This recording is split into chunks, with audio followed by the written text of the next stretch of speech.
kebersihan. Hari gini buang sampah sembarangan. Udah tahu sampah biang masalah, buang sampah pada tempatnya lah. Iya ya, kalau bukan kita siapa lagi? Ayo kita buat Jakarta jadi bersih.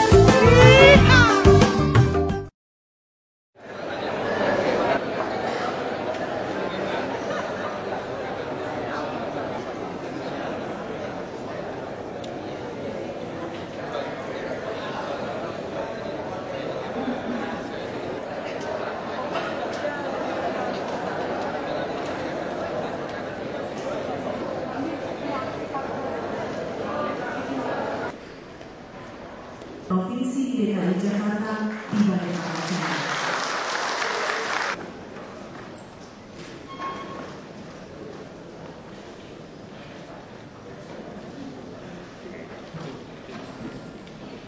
Pakar lintas sektoral, para pejabat pemerintah Provinsi DKI Jakarta, Puskesmas Kecamatan, Kepala Sekolah SMA Negeri dan SMK Negeri tahun 2014 pada hari ini Rabu 19 Maret 2014 akan diawali dengan paparan Kepala Badan Kepegawaian Daerah Provinsi DKI Jakarta tentang hasil seleksi terbuka Kepala Puskesmas Kecamatan, Kepala Sekolah SMA Negeri dan SMK Negeri tahun 2014. Kepada Bapak Made Karma Yoga dipersilakan.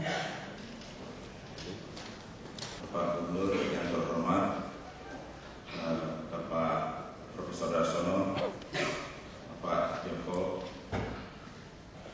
Pak Eko, dan Pak Menteri, Bapak-Bapak Kepala Dinas dan Kepala Biro, Kepala Badan, dan undangan baik dari kalangan LSM maupun para pakar dan narasumber, Ibu dan Bapak, Ibu guru dan kepala sekolah dan kepala puskesmas, terima kasih atas kehadirannya. Pak Gubernur, kami laporkan seluruh yang hadir di sini,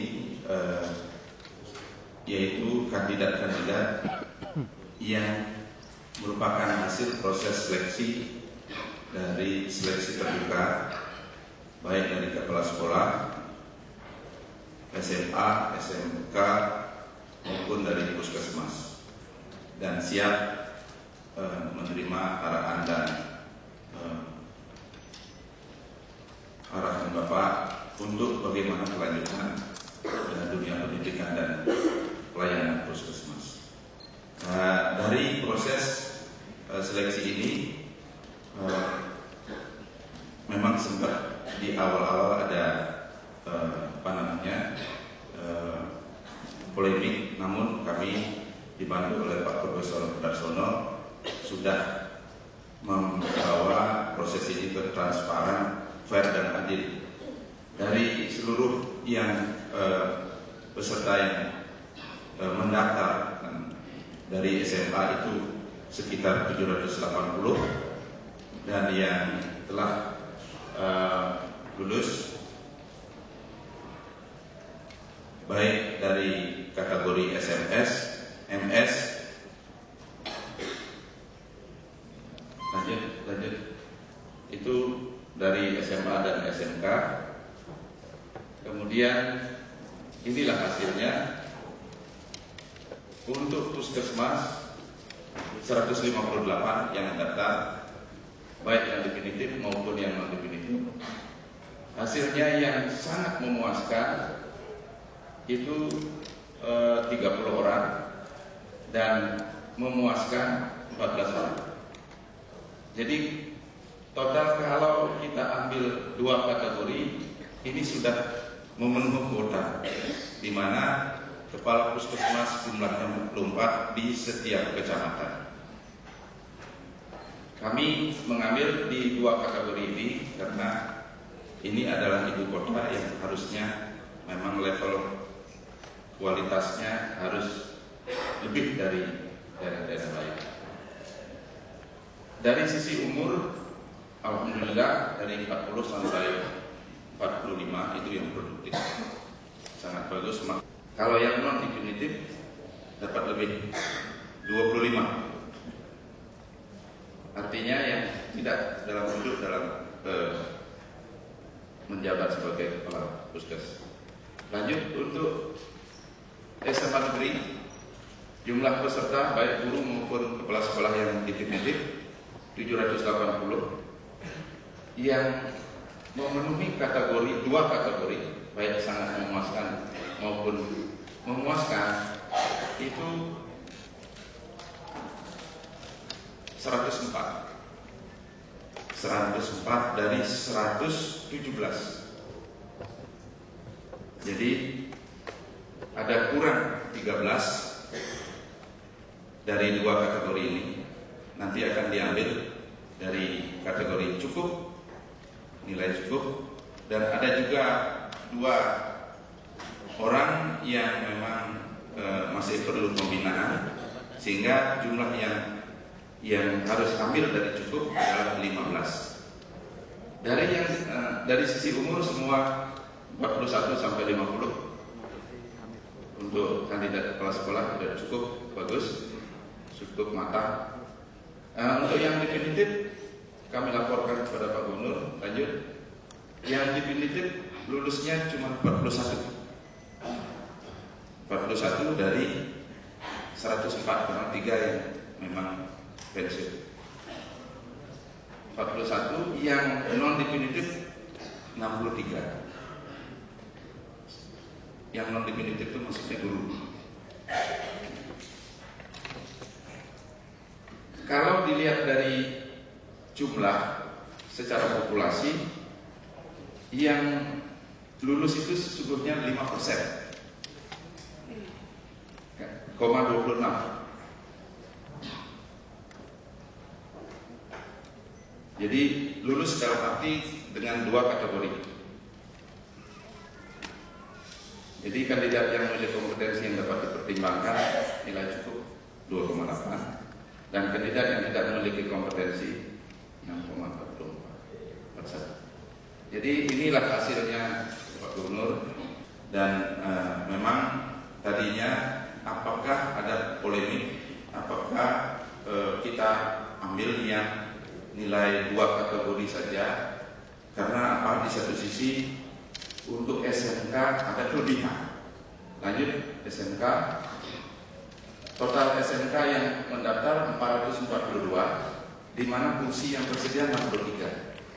Dari yang kelulusan ini ada 110, berarti bangku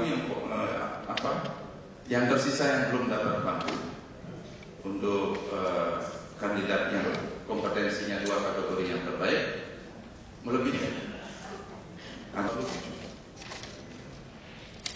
Jadi apakah yang terbaik ini dibawa ke menjadi kepala SMA? Nah, mohon izin untuk menjaga harmonisasi dan keseimbangan, mohon izin Bapak Gubernur bahwa yang diambil tetap dari kelompok rumput SMA, walaupun nilainya di kategori cukup. Jadi agar harmonisasi itu tetap berjalan. Jadi yang definitif untuk SMK yang SMS-nya 19, yang non definitif banyak lulus 28 dan 45. Ini SMK mempunyai proporsi level yang melebihi. Nah, yang mudah-mudahan Bapak dan Ibu kandidat kepala sekolah SMA bisa sejajar dengan teman-teman di SMK. Malu gitu kalau tidak sama. Demikian Pak Gubernur laporan kami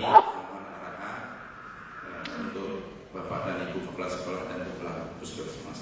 Wassalamualaikum warahmatullahi wabarakatuh.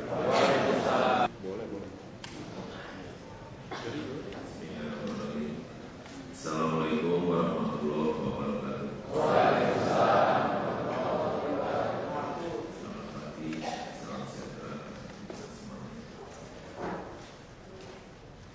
Pertama-tama saya mengucapkan terima kasih ya sebesar-besarnya kepada Mabes Polri, Prof. Laksono, seluruh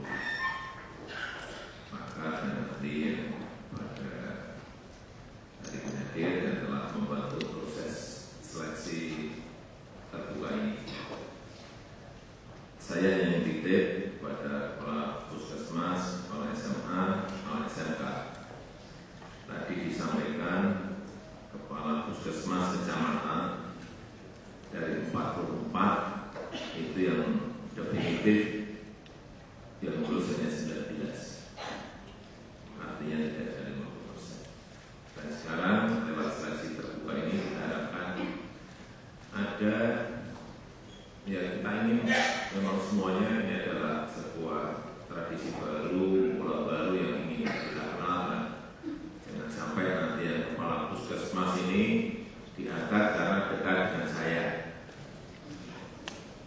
karena kenal dengan saya, karena pernah foto dengan saya.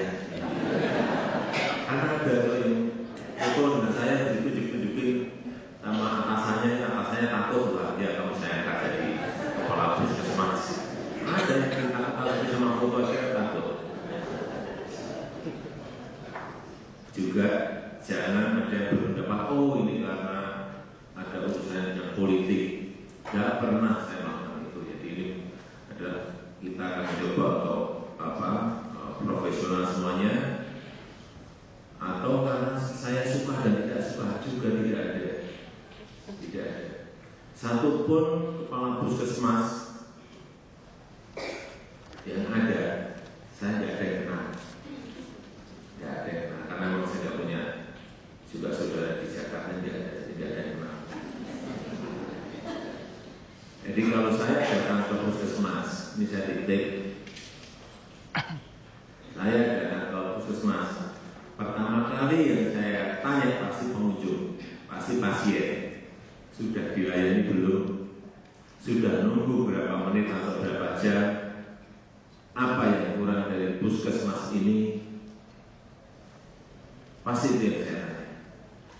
Dan saya tahu dengan KJS yang kita punya program KJS itu sekarang memang puskesmas bludak. Dan saya lihat kalau saya datang ke puskesmas yang melayani ada yang cemberut, saya sebetulnya bisa merasakan, ya karena mungkin terlalu capek. Biasanya yang melayani 100 sekarang menjadi 150, menjadi 200, menjadi 50% atau 2 kali lipat. Saya tahu.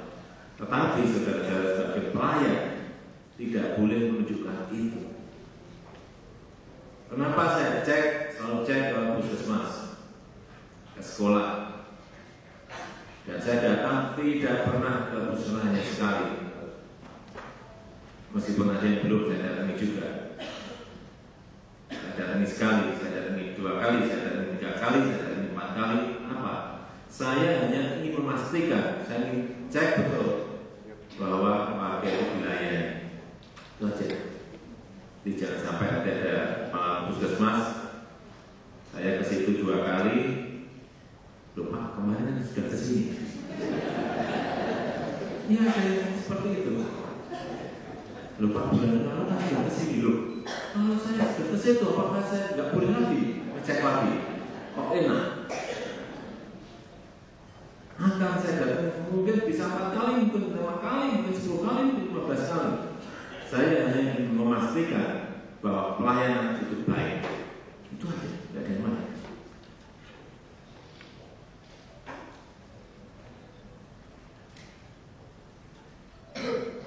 Dan kita ingin Jakarta ini yang menjadi contoh bagi daerah yang lain, dan harus lebih baik dari daerah yang lain. Jangan sampai Jakarta kalah dengan provinsi yang ada di daerah kabupaten kota yang ada di daerah mana kita. Pertama, ini Jakarta. Yang kedua, APBD kita ini gede banget. APBD Jakarta ini bukan gede banget. Dinas Kesehatan anggaran berapa? Berarti total 7 triliun, ini triliun. Kita bicara triliun. Dinas Pendidikan berapa? 13 triliun. Saya jadi wali kota, langsung saya bandingkan terus kemana-mana. Saya jadi wali kota selama 5 tahun, saya hanya pegang APBD 3,5 triliun. 5 tahun, ini tadi 1 tahun. 13 T Dinas Pendidikan, 7 T Dinas Kesehatan. Hati-hati. pegang duit tidak mudah. Hati-hati. Di puskesmas juga sama, anggarannya gede, saya tahu.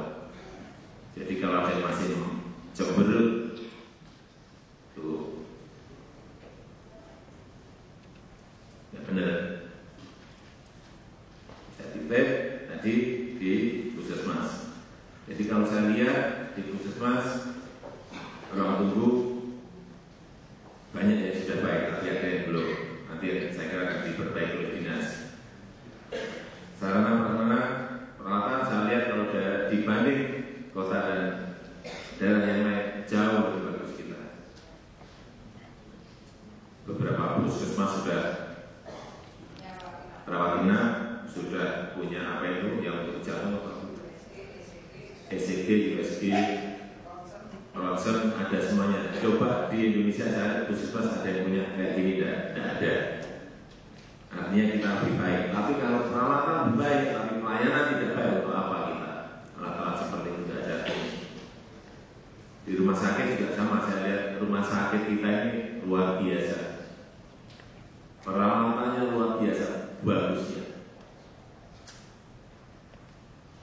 Bisa operasi apa aja itu? Bedah jantung terbuka. Terus yang di Karangga apa yang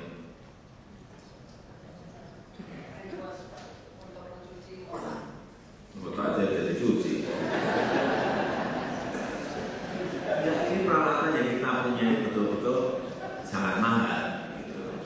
Dan saya lihat setiap saya ke rumah sakit di RSUD kita, nggak sekali, dua kali, lebih dari 10 kali setiap rumah. Saya lihat memang super modern peralatan kita ini. Saya kira kalau dibandingkan dengan Mongi atau klinik di Singapura mirip-mirip, Pak, mirip-mirip. Ini hanya masalahnya di pelayanan yang mau kita genjoti. Sama di puskesmas juga itu. Artinya dengan sudah didapatkannya 44 orang kepala puskesmas kecamatan ini, kita harapkan ada peningkatan yang drastis di sisi pelayanan. Seperti yang kita lihat sekarang ini di kelurahan dan di kecamatan, itu disurvei kelihatan, lompatnya itu kelihatan. Meskipun belum berada pada posisi kepuasan maksimal di dalam indeks government service yang kita lakukan survei itu, tapi sudah melonjaknya sudah sangat tinggi sekali.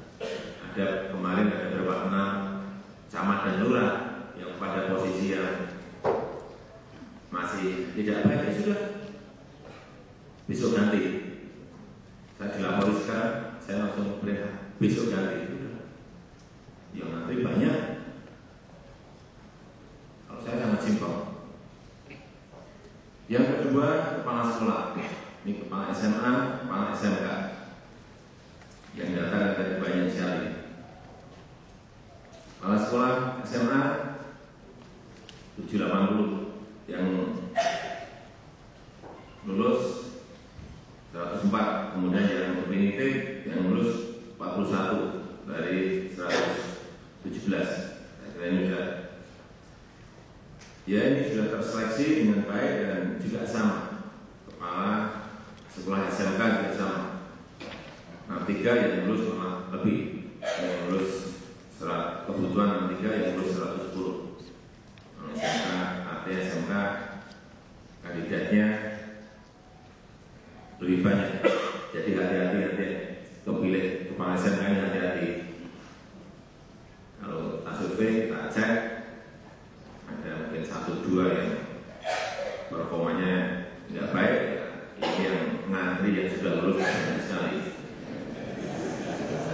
Ini nggak nangkut-nangkuti.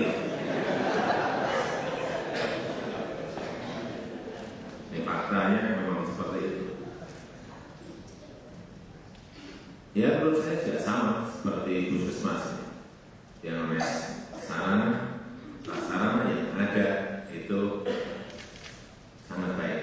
Tetapi kalau tidak digunakan untuk kegiatan belajar mengajar, ya untuk apa alat-alat itu? Saya yang titip sekolah-sekolah yang kondisinya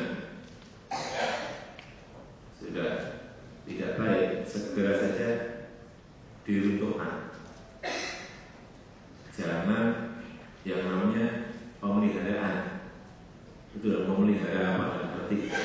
Setiap tahun ada uang pemeliharaan gedung setiap tahun ada terus. Lebih bagus karena duit pemeliharaan gede banget, bukan gede banget. Untuk membangun gedung bisa berpuluh-puluh jadi itu kalau diberikan saya. Betul, jadi sudah potong langsung bangun aja dengan master plan yang baik, tata ruang yang baik, dan semua sekolah sudah saya wajibkan kemarin punya master plan sehingga tata ruang sekolah tidak membangun itu tidak hanya parsial, besok kantornya ganti lagi besok balatnya, sehingga apa itu tidak kajian tata ruang itu tidak terpenuhi. Yang pertama itu dibangun total saja. Dan yang kedua juga pada saat membangun tolong betul dilihat material-material yang digunakan. Saya pernah naik ke atas plafon di sekolah, kayu kebetulan saya ngerti ya, kayu kan saya ngerti. Kayu yang digunakan betul bukan kayu. Kayu seadanya, terus tahun 2 tahun 3 tahun sudah. Kalau roboh itu, kalau di bawahnya anak, sangat berbahaya sekali.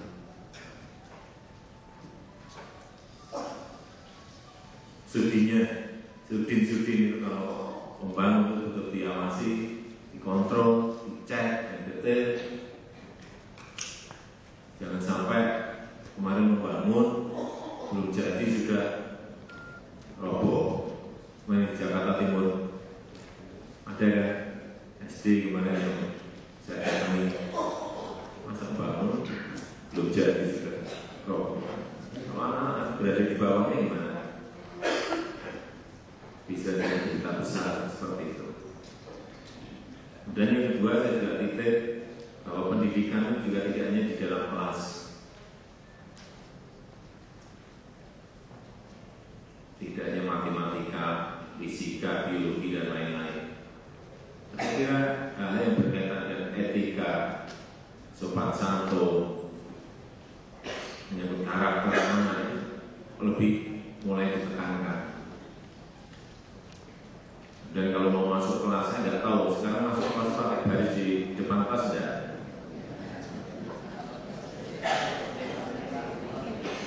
Dan enggak. Ya, Philip saya mengatakan tidak. Saya belum pernah lihat. Saya bertanya, itu dimulai lagi ya. Yang kecil-kecil seperti itu. Kemudian setiap hari anak itu disuruh nyapu kelasnya enggak? Enggak.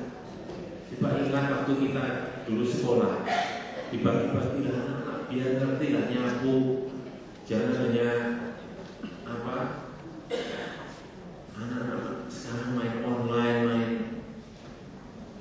Twitter, Facebook, Instagram, pad, jangan ya, ngerti lah mereka nyapu ruang kelas itu seperti apa, piket,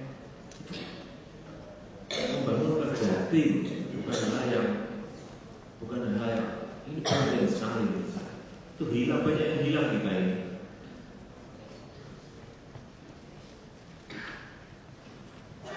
Sebelum memulai pelajaran berdoa, kemudian Indonesia Raya, saya kira harus dimulai dari anak-anak kita. Ini pembangunan karakter pertama harus seperti itu mulai dikenalkan kepada anak.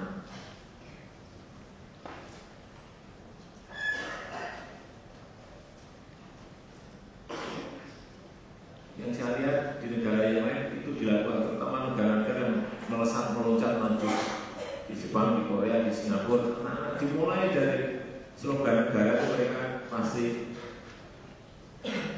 mereka teriakkan setelah berdoa, mereka teriakkan.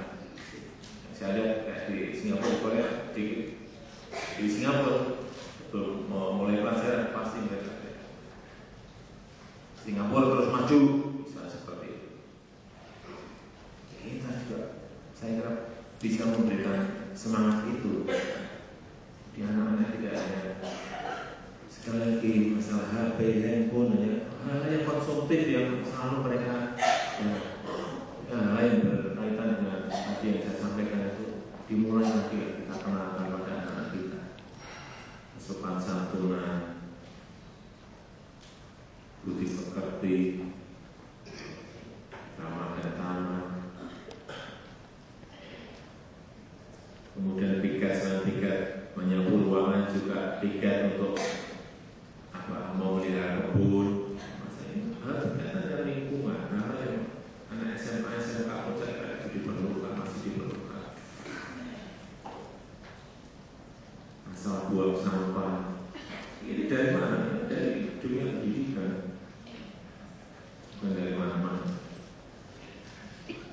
Saya kira itu yang bisa saya sampaikan pada kesempatan yang baik ini.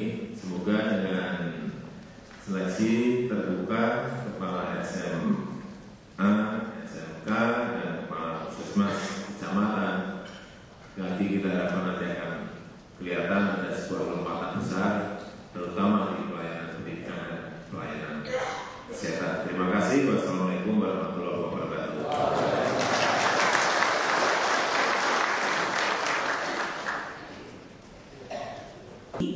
Akan disampaikan oleh Kabag Penilaian Kompetensi Staf Sumber Daya Manusia Polri, Bapak Komisaris Besar.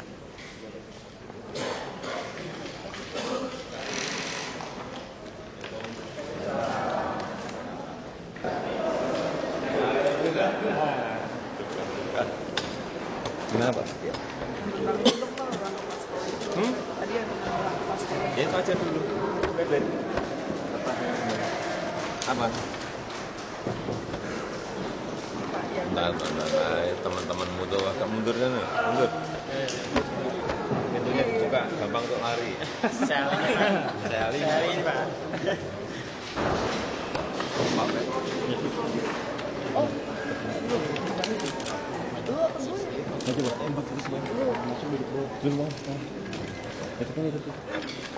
Satu mengenai ini dulu. Iya Pak. Satu apa? Ini prosesnya sama kayak waktu Apanya? Proses lelang camat lurah Pak. Ini ya beda dong, masa untuk ya kurang lebih sama. Ini kan seleksi promosi terbuka, tetapi ya tentu saja kan kriterianya beda, yang diteskan juga beda pasti beda. untuk tahapan tesnya sendiri nggak seberat waktu lurah sama saja, bedanya apa? Sama, persis sama. Dan nyatanya yang definitif tadi kayak contoh yang apa? Puskesmas dari seluruh kepala puskesmas 44 yang lulus, yang 44 tadi yang definitif hanya 19. Tes berat, bukan tes gampang. Kemudian yang kepala SMA, kepala sekolah, coba dari 117 yang definitif yang lulus hanya 41, ya kan? Artinya yang lain misalnya baru. Yang SMK, nah ini ternyata yang banyak, yang 63 yang lulus bisa 110. Ya ini memang faktanya seperti itu. Tapi kita harapkan nanti dengan dapat ini, dapat kepala sekolah, kepala puskesmas, ya kita membangun sebuah tradisi baru, pola rekrutmen. Dan kalau kita lihat pengalaman dari lurah dan camat, baik. Kita harus ngomong apa adanya, dapat yang baik. Kemarin ada yang 6 itu ya udahlah biasa kan, ada hal yang di tesnya baik, ternyata secara pribadi itu ya ganti gitu aja. Untuk itu Pak, siapa yang boleh ikut jadi kepala puskesmas, kepala sekolah itu? Kalau lurah kan bisa ikut jadi, ada kemungkinan ikut jadi camat atau apa? Bisa kalau aja dong, kepala sekolah bisa aja. Jadi nanti sudin atau misalnya meloncat jadi kepala dinas, kenapa tidak? Berarti yang nggak lulus. Kepala puskesmas ya sama saja, bisa aja ke sudin, bisa aja kepala dinas, kenapa tidak? Bisa aja ke sekda, kenapa tidak? Pak, Kalau untuk tingkatan golongannya dari apa sini Pak? Dari golongan apa? Hah? Tingkatan golongan. Waduh, kalau itu nanti tanya ke Pak Made aja lah, saya nggak hafal. Pak tadi Bapak sempat bilang kalau sebelum seleksi ini sebelumnya ada kedekatan atau kan menurut Bapak sebelum seleksi ini proses perekrutan kepala dinas itu bagaimana Pak? Ya kalau ini kan terbuka. Nah kalau yang biasanya kan suka-suka saya, suka-suka yang ngangkat. Bisa suka-suka kepala BKD, bisa suka-suka gubernurnya, ya kan? Masa saudara saya nggak saya angkat, ya saya angkat dah. Ada tetangga, masa tetangga saya nggak saya angkat dah. Kan bisa. Kalau sekarang dengan seleksi dan promosi terbuka seperti ini, gimana? Ya kalau ada tetangga saya yang lulus ya, yang dapat ya karena dia lulus.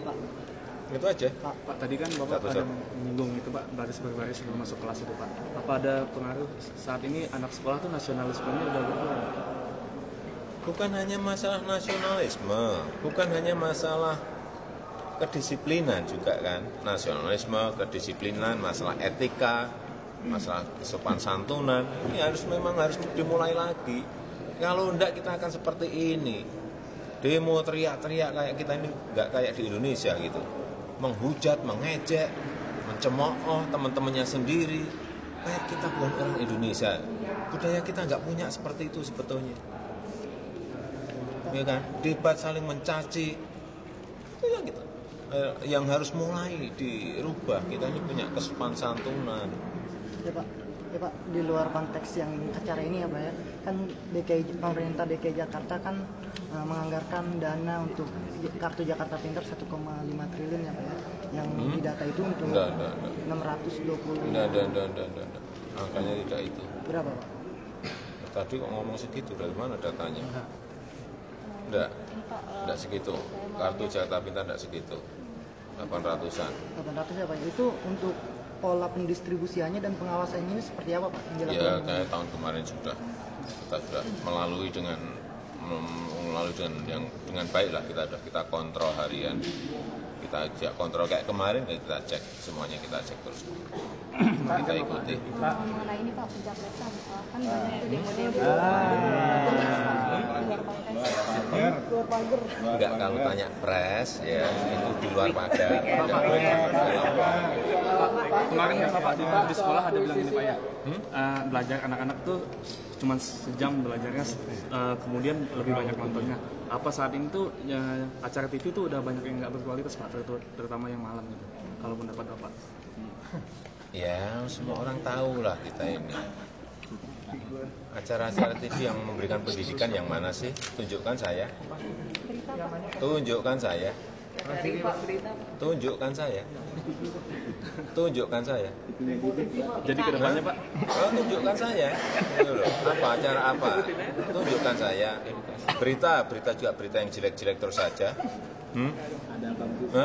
Sehingga pesimisme, termasuk pesimisme anak tuh muncul gara-gara seperti itu, berita-berita seperti itu. Apa acara yang debat-debat di TV itu? Jadi ke depan Pak? Apanya? Ya, itu bukan budaya kita. Sekali lagi, masalah etika, kesantunan, berikan pembelajaran lah pada anak-anak kita. Masalah kedisiplinan, kan hilang semuanya. Kan saya sudah merasa pasti baris mau masuk sekolah mesti nggak ada. Doa sebelum belajar, nyanyi Indonesia Raya,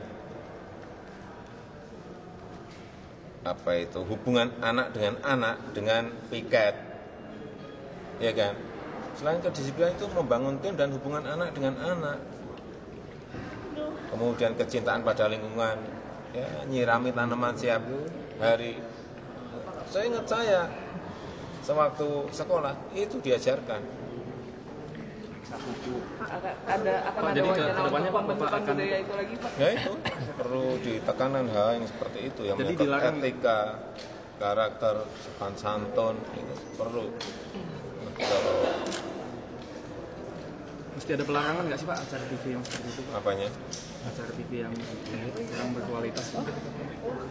Aku mengenai NJOP naik sampai 240%. Apa?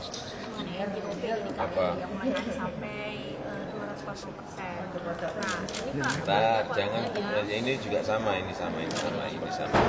Naiknya itu antara 20 sampai berapa? Kira-kira sampai 80%.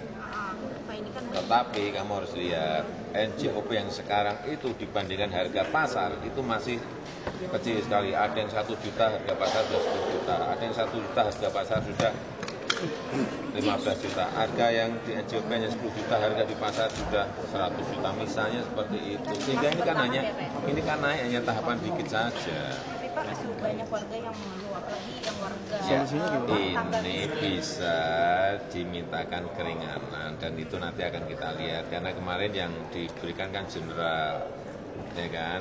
Ini kan baru pertama sehingga nanti detail akan kalau yang ini bisa dipotong lagi 50%. Ada kok kewenangan gubernur untuk melakukan itu. Gimana caranya Pak? Ya mengajukan misalnya satu RT mengajukan kan bisa. Soal Ya nggak masalah. kata Pak Ahok gimana itu Pak? Lebih baik kalau posisi PT. Belum, masih proses. Jadi ini warga bisa mengajukan ke Bisa. langsung ke Dinas Penanaman Pajak. Nanti SK Gubernur Pak, berarti Pak. Apanya? SK Gubernur Yang ada. untuk itu NJOP keringanan. Sudah ada. Untuk keringanannya. Ya sudah ada, pergubnya sudah ada aturannya bahwa boleh memberikan keringanan maksimal 50% kalau nggak keliru. Saran Pak Ahok katanya kalau nggak mau bayar PBB mending dijual punya apartemen aja gitu, beli apartemen kalau kata Pak Ahok gitu.